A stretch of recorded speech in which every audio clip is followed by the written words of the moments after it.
નમસ્કાર દર્શક મિત્રો, હું છું રૂપલ લુણીચિયા. સંપૂર્ણ ન્યૂઝમાં આપનું સ્વાગત છે.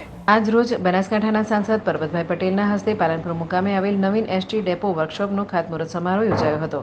ગુજરાત રાજ્ય માર્ગ વાહન વ્યવહાર નિગમ પાલનપુર વિભાગ દ્વારા આયોજિત કાર્યક્રમમાં જૂના અને જર્જરિત ડેપો વર્કશોપને ડિમોલિશ કરીને આરસીસી ફ્રેમ સ્ટ્રક્ચરવાળા નવીન ડેપો વર્કશોપનું ખાતમુહૂર્ત કરવામાં આવ્યું હતું. રૂપિયા 460.43 લાખના ખર્ચે બનનાર નવીન એસટી ડેપો વર્કશોપ ખાતે admin room, store room, oil room, tyre room, battery room, record room, store room, ladies rest room, depot મેનેજરની ઓફિસ જેવી અનેક સુવિધાઓ ઊભી કરવામાં આવશે. અત્રે ઉલ્લેખનીય છે કે એસટી નિગમ પાલનપુર વિભાગની અંદાજિત 624 બસો દરરોજ આશરે 2,67,241 કિલોમીટર દૈનિક અંતર કાપે છે. આ કાર્યક્રમમાં હાજર મહાનુભાવોના હસ્તે જિલ્લા માહિતી કચેરી પાલનપુર દ્વારા પ્રકાશિત બનાસકાંઠા જિલ્લા વિકાસ વાટિકા 2023 પુસ્તકનું પણ વિમોચન કરવામાં આવ્યું હતું. આ લોકાર્પણ પ્રસંગે બનાસકાંઠાના સાંસદ પરબતભાઈ પટેલે જણાવ્યું હતું કે ગુજરાત સરકાર દ્વારા નવીન ટેકનોલોજી દ્વારા પાલનપુર મુકામે આધુનિક એસટી વર્કશોપ બનવા જઈ રહ્યું છે, ત્યારે ખૂબ આનંદની લાગણી થાય છે.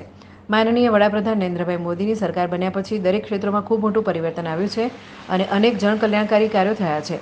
ગુજરાત સરકારે અદ્યતન સુવિધાઓયુક્ત નવીન એસટી બસો અને અત્યાધુનિક સુવિધાસભર બસપોટ આપી લોકોને ખૂબ સારી સેવા કરે છે.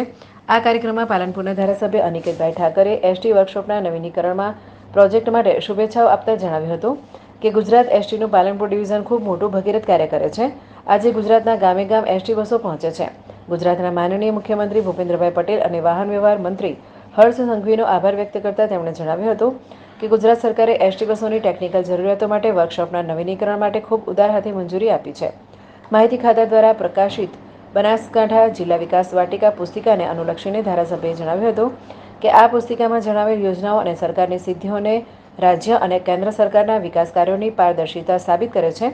આ કાર્યક્રમમાં જિલ્લા કલેક્ટર વરુણકુમાર બરનવાલ, સંગઠનના પ્રમુખ કીર્તિસિંહ વાઘેલા, મહામંત્રી શ્રેયાંશભાઈ પ્રજાપતિ, પાલનપુરના વિભાગીય નિયામક કે.એસ. ચૌધરી, પરિવહન અધિકારી વી.એસ. ચૌધરી, સંગઠનના આગેવાનો તથા એસટીના કર્મચારીઓ ઉપસ્થિત રહ્યા હતા.